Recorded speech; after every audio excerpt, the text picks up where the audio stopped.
स्वागत है आप सभी का आपकी अपनी क्लासेस कन्फर्म क्लासेस में। नमस्कार, मैं हूं कन्फर्म क्लासेस से प्रिंस दुबे और रोज की तरह आज फिर लेके आ गया हूं आपके अपने एसएससी जीडी कांस्टेबल के लिए सिलेक्शन सीरीज।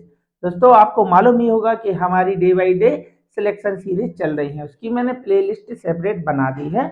अगर आप आज हमारे चैनल पर नए हैं तो पहले आप क्लासेस ज्वाइन कर लें और फिर अगर आपको अच्छा लगता है तो आपको चैनल को सब्सक्राइब करना ही करना है, क्योंकि ये क्लासेस जो हैं आपके लिए आने वाले एग्जाम में बहुत ही बड़ा फायदा देने वाली हैं। यानी कि अब जब एग्जाम देने जाएंगे आप तो आपको कोई भी क्वेश्चन नया नहीं लगेगा। सारे क्वेश्चन आपको ऐसे लगेंगे जैसे आपने पहले इन क्वेश्चनों को सॉल्व किया है। तो चलिए फिर देखते हैं कि आज का पहला क्वेश्चन क्या होने वाला है। चलिए, ये रहा हमारा आज का पहला क्वेश्चन है, प्रीवियस ईयर पेपर का क्वेश्चन है और काफी बढ़िया क्वेश्चन है। एक कक्षा की 50 अंकों की अंग्रेजी परीक्षा में 20 छात्रों का औसत स्कोर 40 है, यानी कि औसत स्कोर बताया है। 25 छात्रों का औसत स्कोर 34 है और 15 छात्रों का औसत स्कोर 26 था। पूरी कक्षा का भारित औसत स्कोर क्या है? यानी कि आपसे पूरी क्लास का औसत स्कोर पूछ रहे हैं कि पूरी क्लास का औसत स्कोर क्या है।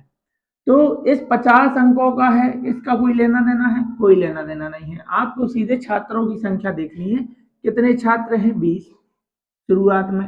उसके बाद कितने छात्र हैं? बाद में है 25। उसके बाद कितने छात्र हैं? 34। सभी को नंबर मिले तो 50 में से है। इस 50 का कोई काम है नहीं, छोड़ दो इसको। अब इन सभी का औसत क्या दे रखा है? 20 छात्रों का औसत अंक बताया है उन्होंने, देखो 40।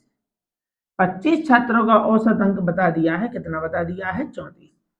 और 15 छात्रों का औसत अंक भी बताया है, कितना बताया है? देखो 26 बता दिया है ना। अब करना क्या है? हमें इनका सभी का औसत बताना है। सभी का क्या बताना है? औसत बताना है। औसत दिया तो है नहीं, औसत दिया तो है नहीं। तो भाई हमें जब औसत बताना है तो चाहे हम 20, 25 या 34 का औसत निकालें। 34 नहीं, यहाँ पे 15 छात्रों का औसत है। 34 तो यहाँ था, है ना। ये 34 नहीं है, ये है अपना कितना है? 15 है। ठीक है ना। 15 छात्रों का औसत अंक उसने बोला है, यहाँ लिखना है 15।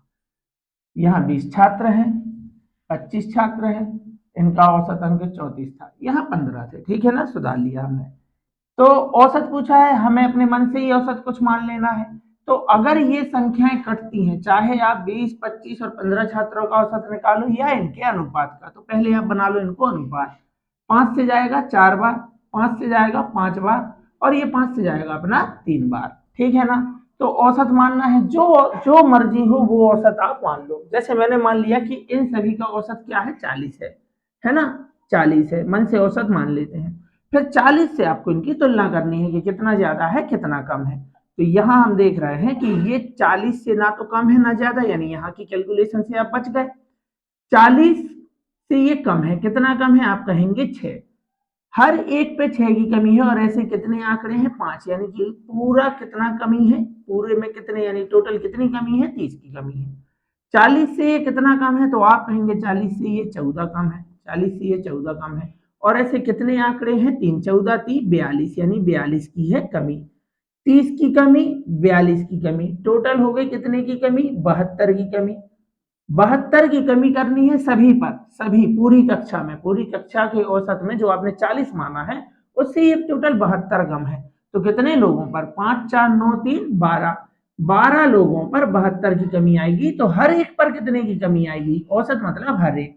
तो 12 से सिर्फ भाग कराना था, 12 6 72, यानी इसमें से आपको 6 कम कर देना है। आपका आंसर यानी सभी का औसत हो जाएगा 34, ऑप्शन नंबर बी। ठीक है ना। चलिए,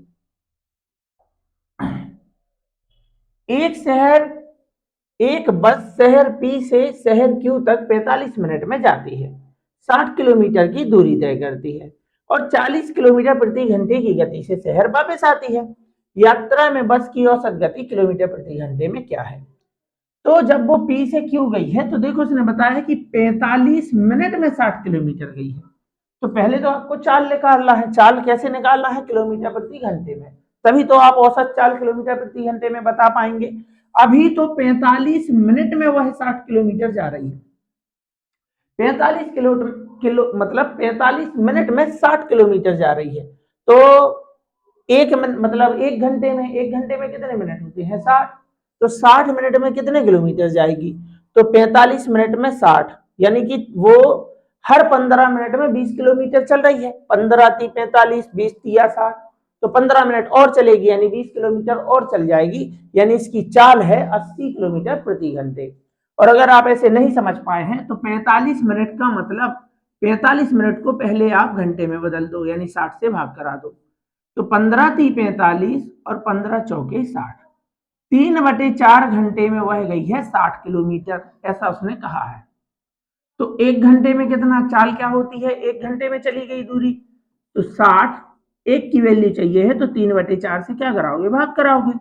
तो 60 भाग बनता नहीं, बनता है गुणा, 3/4 की जगह 4/3। देखो 3 से गया ये 20 बार, 20 चौके हो गया 80। ये हमारी चाल है 80 किलोमीटर प्रति घंटे।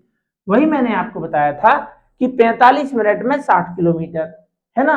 तो ये क्या है, 15 × 3 = 45। देखो 15 से 3 बार, ये किसका 3 होना है, मतलब क्या होता है 45। 45 मिनट का मतलब है 3/4। 3 हिस्से में 60 किलोमीटर जा रहा है, तो 4 हिस्से में कितना जाएगा, 80 जाएगा। ठीक है ना।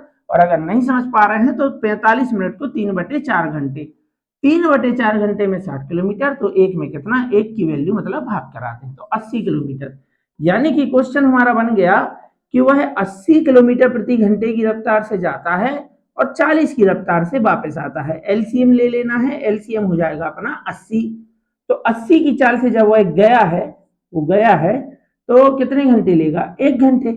40 की चाल से वापस आया है, तो 40 दूनी हो गया 80, यानी कि आने जाने में लग गए 3 घंटे। तो आने जाने में उसने दूरी कितनी तय की है, अरे 80 किलोमीटर गया है, 80 किलोमीटर आया है। ये क्या है 80 किलोमीटर, यही तो है हमारी दूरी। ये क्या है हमारी दूरी। याद रखना है कि 80 गया है, 80 आया है, तो टोटल 3 घंटे में कितना आना जाना हुआ है, 160 किलोमीटर। औसत का मतलब होता है हर एक की वैल्यू। 3 घंटे में 160 किलोमीटर, तो एक घंटे में कितना, 160 बटे बटे 3। 3 से जाएगा 5 बार, 3 × 5 = 15, बचा 1 हो गया 10, 3 × 3 = 9, रखा दशमलव, 3 आ जाएगा, यानी कि आंसर हो जाएगा 53.33, ऑप्शन नंबर बी। यहां आपको कंफ्यूज नहीं होना है। 45 मिनट की है चाल, आपको टोटल 60 मिनट यानी एक घंटे की निकालनी है पहले, है ना। चलिए, रूपाली ने गणित में विज्ञान की तुलना में दोगुने अंक प्राप्त किए। किस में, गणित में, यानी कि मैथ और साइंस। यानी विज्ञान में अगर 1 मिलता है तो मैथ में मिलता है उसको 2। गणित विज्ञान और कंप्यूटर में उसके कुल अंक 234 हैं। यानी कि एक और विषय है, उसका नाम है कंप्यूटर।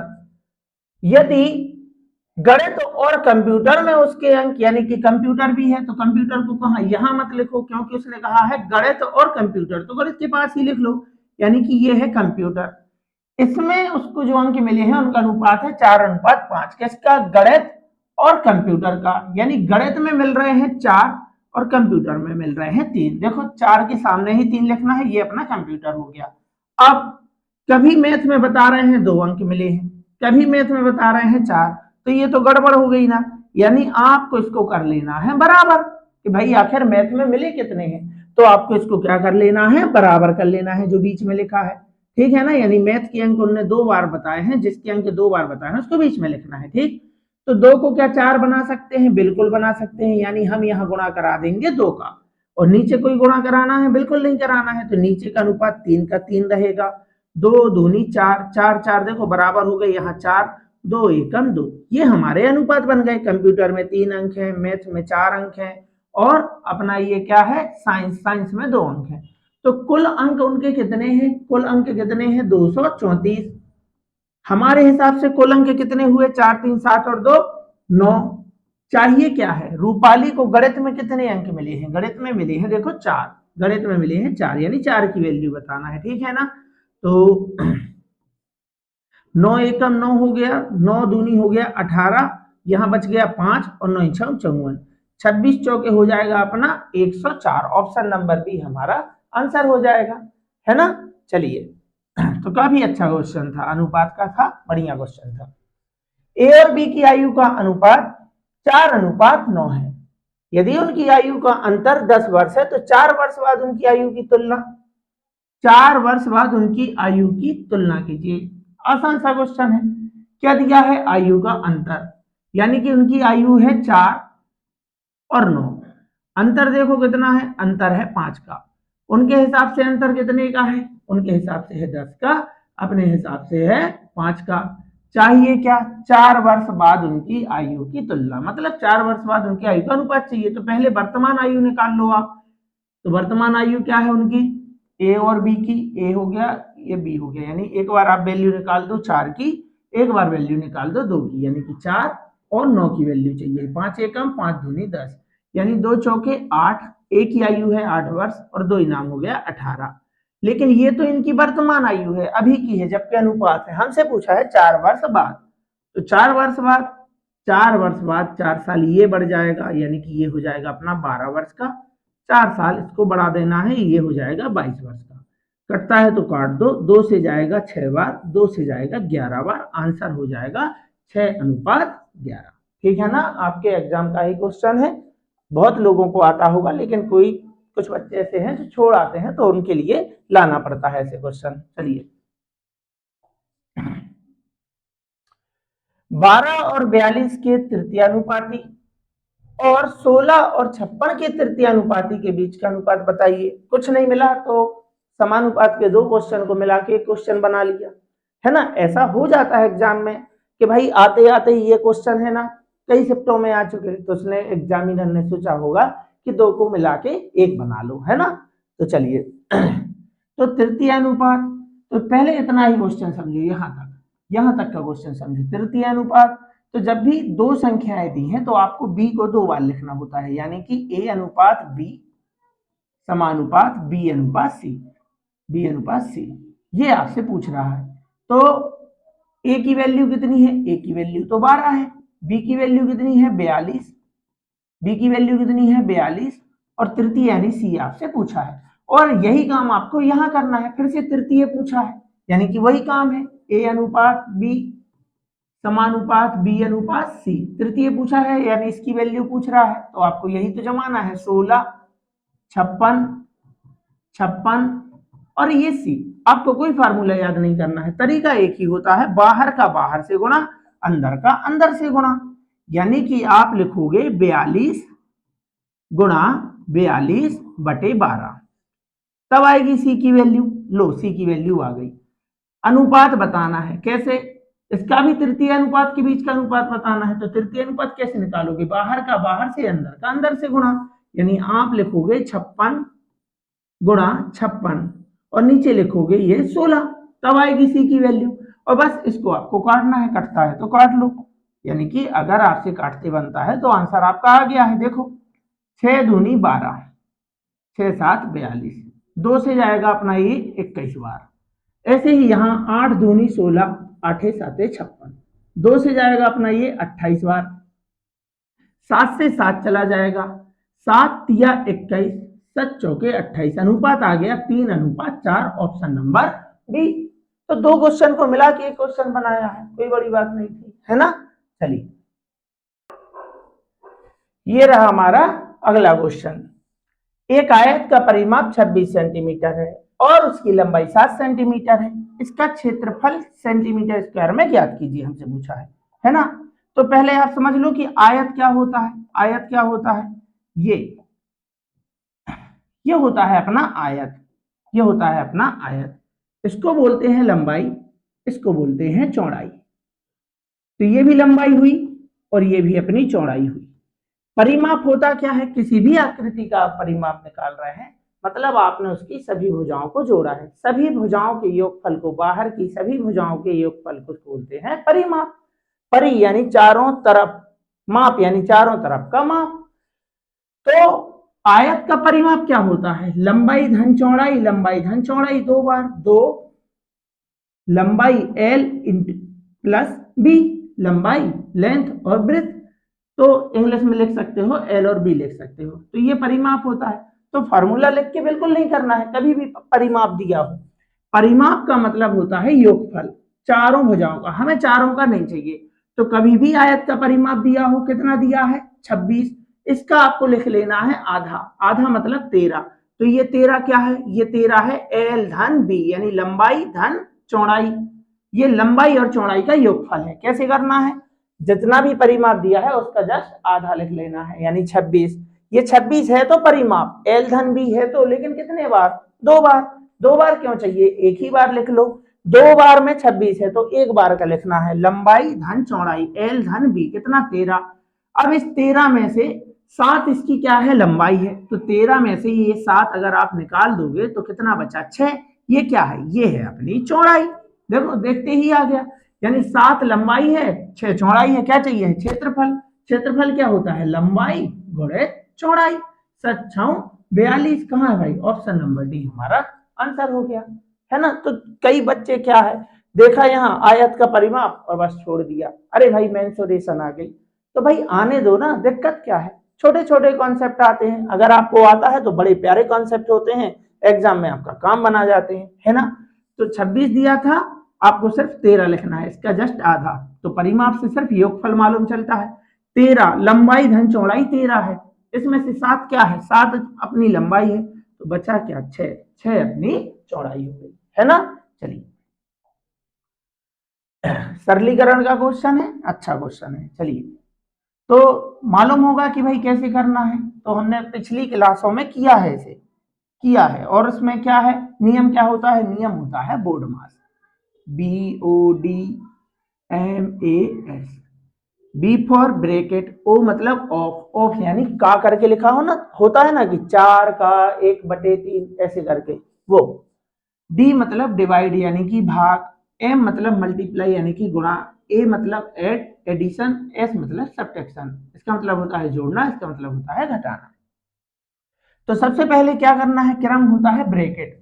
ब्रैकेट में भी कौन सा ब्रैकेट, ये बड़ा वाला ब्रैकेट होता है, ये मंझला वाला होता है, और ये छोटा। तो सबसे पहले सॉल्व होता है छोटा वाला, यानी इसको सॉल्व करोगे आप। 6 में से 5 गया, कितना बचा, 1। बाहर लिखा है 3, इसके बाहर 6 के बाहर मतलब ब्रैकेट के बाहर कुछ नहीं है, तो क्या होता है गुणा। तो 4 एकम 4, 4 दिया 12। फिर लिखा है 12 ऋण 12, यानी 12 में से 12 गया, क्या आ गया, 0। यानी इतने का आंसर हो गया अपना 0। यहां इतने का आंसर हो गया 0।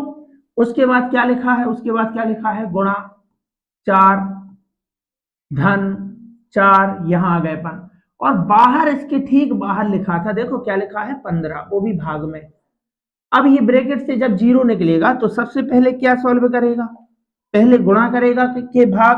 तो भाई मल्टीप्लाई के पहले क्या आता है, डिवाइड यानी कि भाग। 0 में 15 से 0 भागित 15 करोगे, अरे भाई 15 से 0 में भाग करोगे, 0 ही तो आएगा। और 0 का गुणा 4 में करोगे, फिर से 0 यानी कि 0 आ जाएगा। 0 में 4 प्लस करोगे तो इतने का आंसर आ जाएगा 4।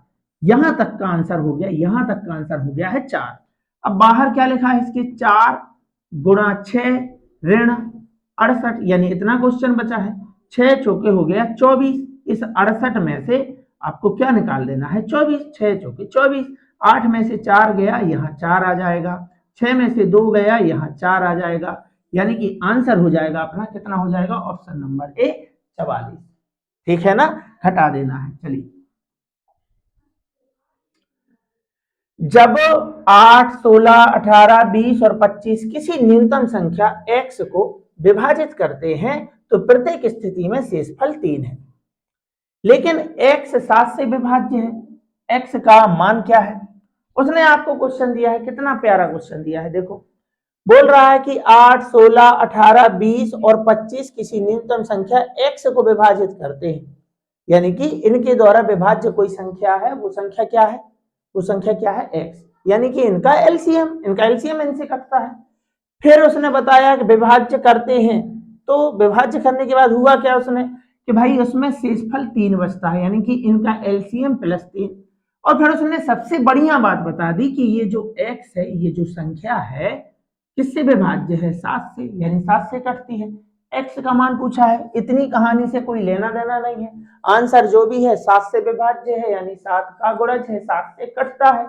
जो ऑप्शन 7 से कटता है वो हमारा आंसर हो जाएगा। क्या ये 7 से कट रहा है? 7 एकम 7, 7 एकम 7, 7 का 2 में भाग नहीं जा रहा, भागना की शून्य, 7 दूनी 14, बच गया क्या? क्या बच गया यहाँ पे? 6, 7 नाम 63। हाँ भाई ये तो कट गया। आगे देखते हैं।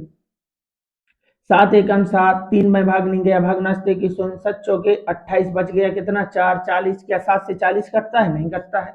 7 एकम 7 तिया 21, नहीं कटता है। 7 एकम 7, 7 चौके मतलब भागनास्ती की शून्य, 7 चौके 28, बच गया 2, हो गया 22, 7 में 22 आता है, नहीं कटता है। एक ही ऑप्शन 7 से विभाज्य है, क्योंकि उसी ने कहा है कि ये जो x है वह 7 से विभाज्य है, तो 7 से विभाज्य होने वाला ऑप्शन एक ही था और वही हमारा आंसर है। कई बार बच्चे क्या करते हैं, क्वेश्चन तो आसान है, इसको सॉल्व करने बैठ जाते हैं, पहले इसका एलसीएम निकालते हैं, फिर उसमें 3 प्लस करते हैं ना, तो कोई मतलब ही नहीं है। कितनी बड़ी संख्या थी, ऐसा कुछ भी नहीं करना है। उसने बता दिया था 7 से विभाज्य है, तो जो भी 7 से कट रहा है वो हमारा आंसर हो जाएगा। 7 एकम 7, 7 का 2 में भाग नहीं गया, शून्य, 7 दूनी 14, 20 में से 14 गया, बच गया 6, हो गए 63, 7 नाम 63। सीधा 7 से काट के देख लो, है ना। चलिए, और आपको बता देना है कि अभी तक आपने कितने क्वेश्चन सॉल्व किए हैं, कमेंट में बता दिया करो। अगर पूरे बन रहे हैं तो विश्वास मानिए कि आपका लेवल अच्छा हो गया है और अच्छा होते जा रहा है धीरे धीरे, और आने वाले एग्जाम में जरूर आपको सफलता मिलने वाली है। चलिए, 8.3 यानी 8 रुपए 30 पैसे प्रति किलोग्राम वाले चावल को 5 रुपए 30 पैसे प्रति किलोग्राम वाले चावल के साथ किस अनुपात में मिलाया जाए कि मिश्रण का मूल्य 6 रुपए 30 पैसे हो जाए। एलिगेशन का क्वेश्चन है, काफी बढ़िया क्वेश्चन है। बढ़िया इसलिए है क्योंकि इसमें दशमलव है। अब कई बच्चे क्या करते हैं कि इस दशमलव से भयभीत हो जाते हैं, देख के ही डर गए, अरे दशमलव वाला आ गया, कहीं हमसे गलत ना हो जाए। ऐसा कुछ नहीं, देखो क्या बढ़िया तरीका है इसका। उसने बताया कि 8 रुपए 30 पैसे और 5 रुपए 30 पैसे, है ना, दोनों को मिला के मिश्रण का मूल्य बना लिया है 6 रुपए 30 पैसे।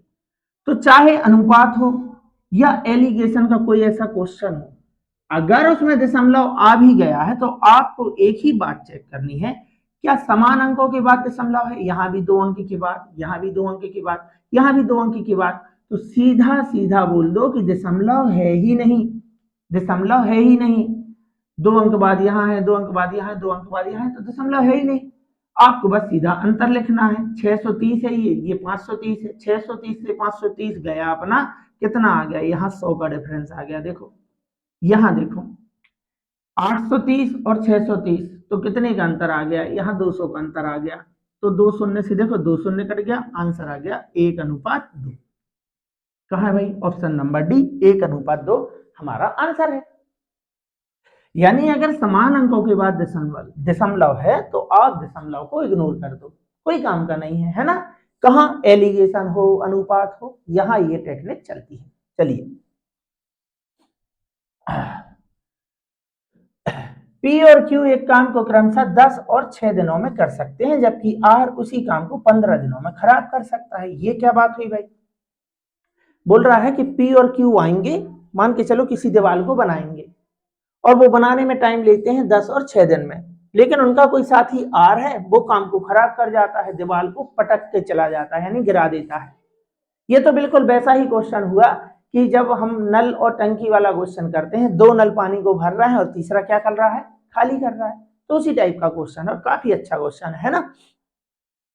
यदि P और Q पहले दिन कार्य करते हैं, R दूसरे दिन कार्य करता है और इसी क्रम में कार्य चलता रहता है, यानी देखो एकांतर दिनों में काम चल रहा है। पहले दिन काम होता है, दूसरे दिन काम बिगड़ता है, तीसरे दिन काम होता है, चौथे दिन बिगड़ता है। चलिए करते हैं कि कैसे करना है। सबसे पहले निकाल लो आप इनकी क्षमता। कौन कौन है भाई? P है, अपना भाई Q है, और ये R है जो सबसे डेंजर है। यहाँ डेंजर है इसलिए मैंने माइनस लगा दिया ताकि आपको याद रहे कि ये काम मिटाने वाला है ना। तो ये कर रहे हैं देखो 10, ये कर रहे हैं 6, और ये जो आता है वो 15 दिनों में काम को खराब कर सकता है। एलसीएम लेना है, एलसीएम आ जाएगा अपना 30। 30 यूनिट काम है तो 10 के हिसाब से करेगा तो 10 तिया 30, 6 पंचे 30, और ये 15 के हिसाब से बिगाड़ेगा, 15 दूनी 30, एक दिन में 2 यूनिट काम करेगा खराब। अब देखो उसने क्वेश्चन में हमें बताया है कि पहले दिन आते हैं P और Q काम को करने। पी और क्यू काम करने आएंगे तो एक दिन में कितना काम करेंगे, एक दिन में काम करेंगे 8 यूनिट। और अगले दिन आ जाता है भाई ये कौन आ जाता है, आर, और आर क्या करता है, 2 यूनिट काम कर देता है खराब। यानी कि देखा जाए तो सिर्फ 2 दिनों में 6 यूनिट काम होगा। बोलो बात को मानते हैं ना। ये आएगा 8 यूनिट काम करेगा, मान के चलो वहां पे खिलौने बनते हैं, ये दोनों आएंगे 8 खिलौने बनाएंगे, आर आएगा 2 खिलौनों को तोड़ देगा, समझ रहे हैं ना, खराब कर देगा। तो काम कितना हुआ, सिर्फ 6। अब उसने पूछा है कि अगर यही क्रम चलता रहा तो जब तक कार्य पूरा नहीं हो जाता है, कार्य पहली बार पूरा होने में कितने दिन लगेंगे, मतलब सीधा सीधा पूछा है काम कितने दिनों में होगा। अब करना क्या है, कितने यूनिट काम है, 30। किस हिसाब से होगा, 6 के हिसाब से, 6 एक 6 पंचे 30, है ही नहीं। तो आपने जल्दबाजी कर दी, आप कहानी को समझे ही नहीं। कहानी ये है कि ये लोग आएंगे पहले दिन 8 यूनिट काम होगा, अगले दिन वो आएगा 2 यूनिट खराब कर देगा, हुआ 6। ये फिर आएंगे, तो इस तरीके से क्रम चलता रहता है। तो आपको 6 से भाग कराना है, लेकिन आपको शेषफल बचाना है। सर शेषफल तो बच ही नहीं रहा है, 6 कम 6 पंचे 30 नहीं बच रहा है, 5 बार में पूरा पूरा कट रहा है, तो आपको भाग देना है सिर्फ 4 बार, क्योंकि शेष आपको बचाना ही है, ये बात आपको याद रखना।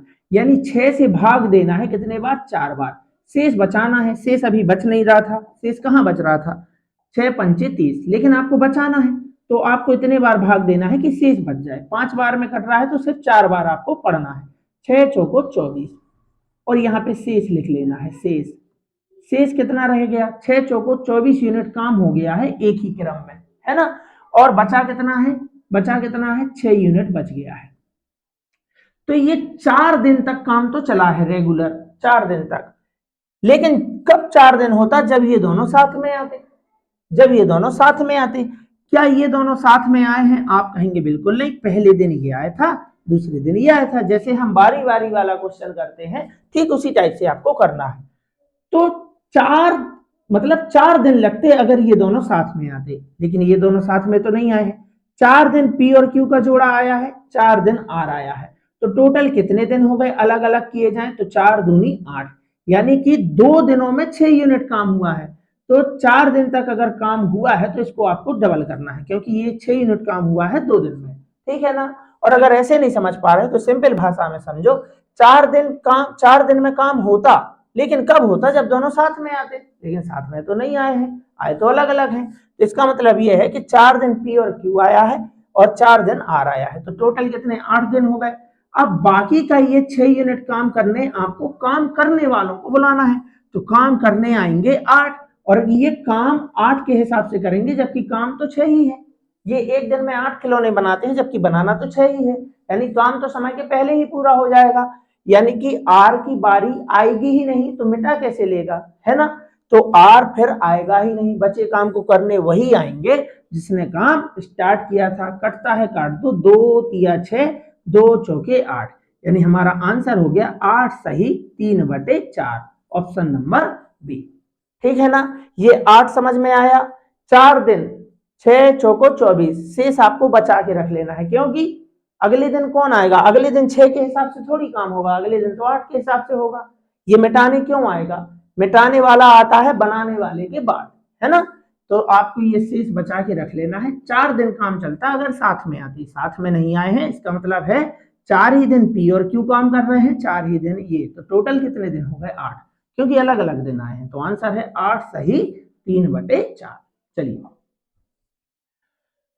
माता और पुत्री की वर्तमान आयु का अनुपात 7:2 है। कौन है माता, यानी कि मदर है उनकी, और उनकी डॉटर यानी कि पुत्री है, ठीक है ना। आप शुद्ध लिख सकते हैं जैसा लिखा है। कितना है, 7:2। और उन्होंने कहा है कि 12 वर्ष बाद, ये तो अपनी वर्तमान हो गई, ये तो अपनी वर्तमान हो गई, 12 वर्ष बाद अनुपात हो गया है 9:4। तो 12 वर्ष माता की आयु बड़ी होगी और 12 ही वर्ष उनकी पुत्री की आयु बड़ी होगी। तो जब अनुपात में समान परिवर्तन होता है, चाहे वो बढ़ जाए या घट जाए, एक ही चीज कॉमन होती है, इनका क्या अंतर। कितने का अंतर है, आप कहेंगे 5 का। यहाँ कितने का अंतर है, 5 का। अंतर बराबर है तो क्वेश्चन देखते ही हो जाएगा, ये अंतर बराबर होना ही चाहिए। अगर नहीं होता है तो अंतर कर लेते हैं बराबर, ठीक है ना। फिलहाल है, यानी माता की आयु 7 से हो गई है 9, यानी कितने बड़े हैं, देखो सिर्फ 2, 2 से 4 सिर्फ 2, जबकि क्वेश्चन में बोला है 12 वर्ष बाद, तो उनके हिसाब से 12 वर्ष बाद। हमने कहा नहीं भाई 7 से 9 हुए हैं, ये तो सिर्फ 2 वर्ष बाद है। अपने हिसाब से 2 चाहिए। क्या? माता की वर्तमान आयु यानी 60 की वैल्यू चाहिए। 2 से जाएगा 6 बार, 2 ही 6 12, 6 7 42। ऑप्शन नंबर सी हमारा आंसर हो जाएगा, है ना। चलिए, और ये रहा हमारा लास्ट क्वेश्चन। एक्सपेक्टेड क्वेश्चन है, याद रखना है। आईएमपी टिक करके आपको इसे लिख ही लेना है, आएगा ही आएगा। 2 प्रकार के वनस्पति घी को 4:5 के अनुपात में मिलाकर मिश्रण को 44 रुपए प्रति किलोग्राम की दर से बेचकर 10% का लाभ कमाया जाता है। यदि पहले प्रकार के वनस्पति घी का क्रय मूल्य प्रति किलो 45 रुपए है। 2 प्रकार के चावल है, ये देखो एलिगेशन का क्वेश्चन है। पहले प्रकार के चावल का मूल्य है 45। उसने कहा देखो चावल नहीं, सॉरी घी है इसमें। यदि पहले प्रकार के वनस्पति घी का क्रय मूल्य 45, अब दूसरे वाले का हमसे पूछ रहे हैं क्रय मूल्य, वनस्पति घी का क्रय मूल्य, है ना। और दोनों को मिश्रण को बताया है, मिश्रण को 44 रुपए प्रति किलो की दर से बेचकर 10% का लाभ होता है। तो अभी ये तो आपने बेचा है, यानी 44 रुपए क्या है? विक्रय मूल्य। जबकि यहाँ हमने क्या लिखा है? क्रय मूल्य। यहाँ भी क्या पूछ रहा है? क्रय मूल्य। तो बीच में भी आपको लिखना है क्रय मूल्य, यानी कि पहले आप इनका क्रय मूल्य पता कर लो। तो उसने बोला ना 10%, किस पर? लाभ पर। 10% का मतलब होता है, क्या होता है? 1/10। लाभ हो या हानि, नीचे वाली संख्या होती है कॉस्ट प्राइस यानी कि क्रय मूल्य। 10 की वस्तु 1 के लाभ, ये लाभ है ना, तो इसको लाभ बोलना है। 10 रुपए की वस्तु 1 रुपए के लाभ पर बेचोगे, कितने में बेचोगे? 11 में। ये अपना सेलिंग प्राइस हो गया। उनके हिसाब से विक्रय मूल्य है 44, अपने हिसाब से विक्रय मूल्य कितना हो गया? अपने हिसाब से विक्रय मूल्य हो गया 11। चाहिए क्या है? क्रय मूल्य। क्रय मूल्य यानी कि 10। 11 चौके 44, 4 धाम 40, यानी वस्तु मिश्रण का क्रय मूल्य जो है वो 40 है। क्रय मूल्य क्यों लिखना है? अरे भाई ये क्रय मूल्य है तो ये भी क्रय मूल्य ही लिखना पड़ेगा, तब तो यहाँ क्रय मूल्य आएगा। और इनका हमें अनुपात दे रखा है, इनका हमें अनुपात दे रखा है, कितना बता दिया है कि 4:5 है। 4:5 है। तो भाई अनुपात ऐसे तो निकालते ही थे आप एलिगेशन में, पहले प्रकार दूसरे प्रकार और दोनों का मिश्रण, यहाँ फिर अनुपात आता था। बस वही प्रोसेस आपको फिर से करना है कि लो भाई हमने ऐसा कर दिया 45। अब आपको एक कॉन्सेप्ट मालूम होना चाहिए कि जो आप यहाँ बीच में लिखते हैं, बीचों बीच यानी मिश्रण का मूल्य लिखते हैं, इनका औसत लिखते हैं, उससे एक वैल्यू बड़ी होती है और एक वैल्यू छोटी होती है, चाहे वो इस तरफ हो या इस तरफ। तो 40 से बड़ी वैल्यू तो आ गई है, यानी यहाँ अब आएगी 40 से छोटी वैल्यू। तो 45 और 40 का अंतर जब हमने यहाँ पे लिखा तो कितना आया है? 5। तो यहाँ की वैल्यू आपको निकालना है। तो 5 अनुपात की वैल्यू कितनी दे रखी है? 5। तो 5 अनुपात की वैल्यू 5 है, तो 4 अनुपात की वैल्यू कितनी होगी? 4 ही होगी। अरे 5 की वैल्यू 5 है तो 4 की वैल्यू कितनी है? 4।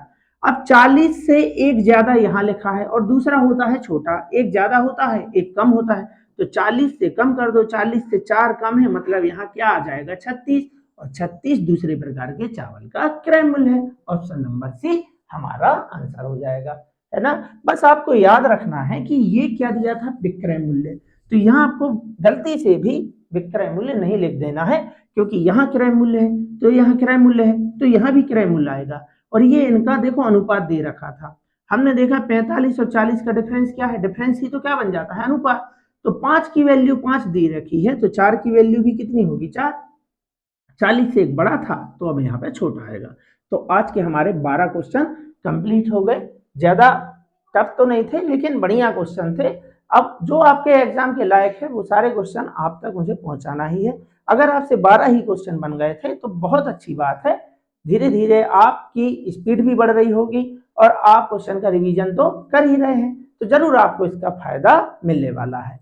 तो चलिए इसी तरीके से मेहनत करते रहिए, डेली क्लासेस को ज्वाइन करते रहिए और हो सके तो बीच बीच में क्लास को शेयर भी करते रहिए, ताकि उन बच्चों तक भी क्लास पहुंच जाए जिन्हें इस चीज की जरूरत है। तो चलिए फिर मिलते हैं किसी और अगली क्लास में, तब तक के लिए आप सभी का बहुत बहुत धन्यवाद।